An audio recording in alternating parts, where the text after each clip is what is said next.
Merseyside is getting ready for its biggest game of the season so far as Liverpool meet Manchester United.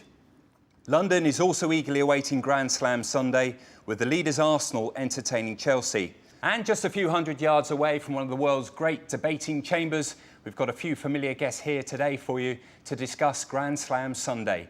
We're represented by all four corners of the footballing house, and we ask the question, can Liverpool end their hoodoo against Manchester United in the Premier League at Anfield?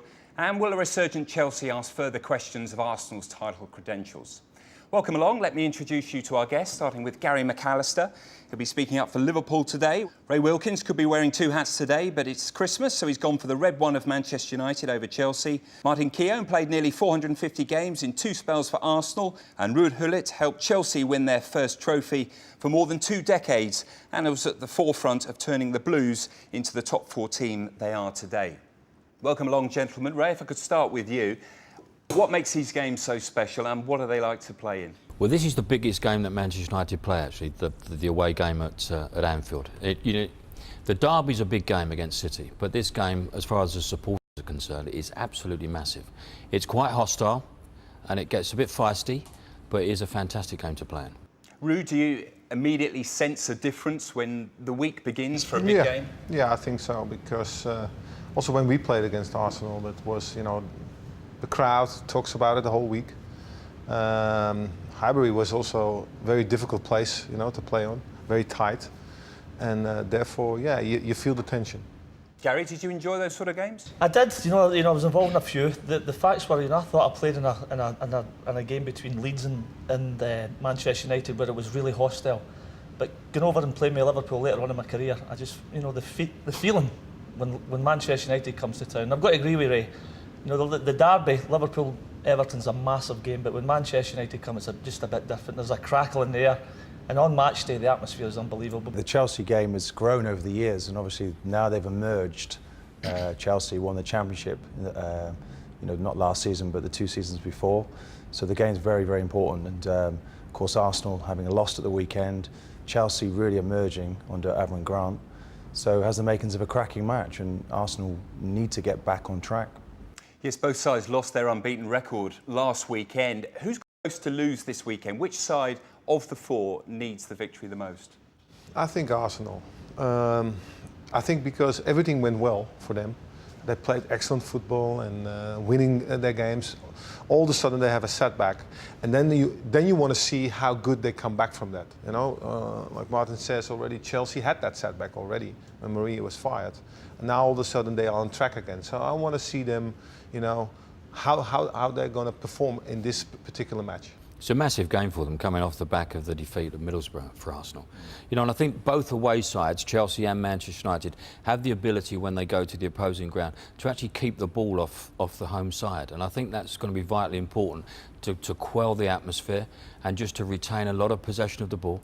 And it will be vitally important that they do that when they go. But it's massive for Liverpool as well. They're the team who are in 4th place. They don't want to be playing catch-up. Or, if Manchester United go there and win, they've got a lot to catch up against United. So there's a lot for Liverpool. But when Liverpool play their recognised strongest 11, and Steven Gerrard's in the middle, and they play crouch up with Torres, they look a side capable of mounting a real challenge to the Premiership. It's as simple as that. Yeah. Gary, I'll ask you, Rafa Benitez starting lineup with substitutes in a few moments' time. But is it fair to say that this is arguably his biggest Premier League game at Anfield since he arrived? Yeah, I would say it was. Yeah, and the thing that impressed me recently, like 3-4 games ago, when there was sort of loads of rumours that there's a wee bit of in-house fight and a wee bit disagreements with the American owners, I thought everybody's really gelled together. I thought the fans got behind Rafa and the players, and the way Liverpool performed in the last 4 out of 5 games suggests to me that the players are definitely behind Rafa as well. So after that blip against Reading, I've got a feeling the players might just get back together again, and you'll see a different Liverpool against United. There's no doubt about that. Ray, have you been convinced by Liverpool this season? I like Liverpool. Excuse me. I like Liverpool. I like the way they play, but I haven't been totally convinced. Their home form hasn't been wonderful. As I said before, I just think Manchester United have the ability to take games away from people.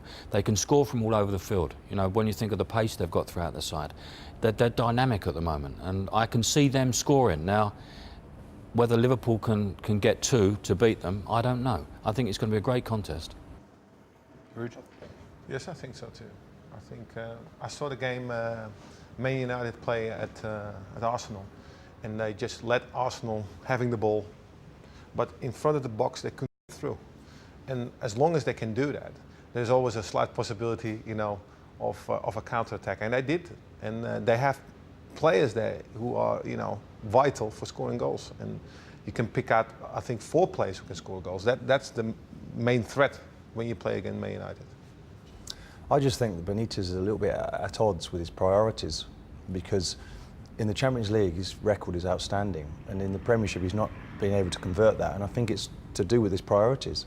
And I think at the weekend when they took players off against Reading, the messages that sent out, as a Liverpool fan, if I was a Liverpool fan, I wouldn't be particularly happy with that. They kind of, you know, they laid it down and didn't really want to fight back into the match. It just seemed bizarre to do that. But in Fernando Torres, I think he's been the outstanding signing this summer. He's a great player, really quick, not one I'd want to play against, and I could see him causing Vidic and Ferdinand real problems. I would back Liverpool to win this game because they're desperate. They'll be in a position where they really need to win it. Gary, they lost their unbeaten record last week against Reading. A couple of strange substitutions. Do you think that might have an effect against Man United? I think it's probably knocked their confidence a little bit, but the facts were they did take 3 of their, you know, their big name players off, and when they're back in the side, it's a totally different outfit. You know. Did it surprise you what he did? Always surprised me, Rafa. He's a difficult guy to predict. You know, there are times when you think you should go with certain players in certain areas of the pitch, and he'll go the exact opposite. So, you know, the time he's been there, I found him very difficult to try and second guess. So, but come this game. But do the players also have that feeling? And I think this is where they're inconsistent in the league, because you've got to say, you know, I'm maybe a traditionalist and a wee bit old school, but picking the strongest side as often as you can is the way to win the league in this country. If you can, you know, over the years, the teams that have sort of maybe used 15, 16 players are the teams that have won championships, you know, keeping a sort of real close-knit group. The thing is now that you're coming into the month of December, January, when you do need to use your squad. So you can't really argue with the decisions he makes at the moment. I think earlier in the season, when he wasn't playing key players, and then playing them in the Carling Cup, that did seem bizarre. So at the moment, I think you have to respect his decisions that he makes. It just seems strange to bring off key players like Torres and Gerrard while you're losing, while you're chasing a game, isn't it? And you're still in it to some extent. It is if you want to do well in the Premiership. Yeah, I would agree with Gary as well. You know, when players are playing well, they want to play week in and week out. You know, the rotation system's okay for certain managers if they prefer to go down that line. But the majority of teams, and Manchester United have been the same back 4, and you see that with Chelsea as well. They keep the departments together as much as they possibly can. And I think it's vitally important that you do that. You know, from a player's perspective, I'm going to be left out the side if I'm playing poorly. But if I'm playing well, I'm going to play. For me as well, see done centrally down the park as well. You know, like Carragher, Gerrard and Torres. For me, you know, they're the 3 main players in the side. And one of them goes missing from that certain area of the pitch, they don't look the same side. You know, but when they're there, they've got such an influence in people round about them. They make Liverpool look a real contender. Ruud, if you're not winning trophies, you haven't won trophies for a long time in terms of the league, the week in, week out, does that become psychological? I think on the end, if everybody starts to mention it, yes, it becomes. I think also, you know, the domestic competition is important to get confidence. And if you week in, week out, play a certain kind of football and you're winning, you take that also with you normally with the Champions League. And if you know, you can't set priorities all the time. You know, sometimes you have to stick with that, you know, with that group, like that spine where we're talking about. There's a certain amount of players in your team that makes the team, that makes them play that way. And some other players, okay, you can substitute for periods, but not your spine, not the ones who are vital for your team. Ray, United had quite a slow start, didn't they? They were winning, but just not scoring too many goals. And then suddenly Rooney and Tevez clicked. Ronaldo started to score again. Do you get the sense that they are the team to catch this year? Yeah, I do. I think they're the boys this year. I really do. Are they better than last year?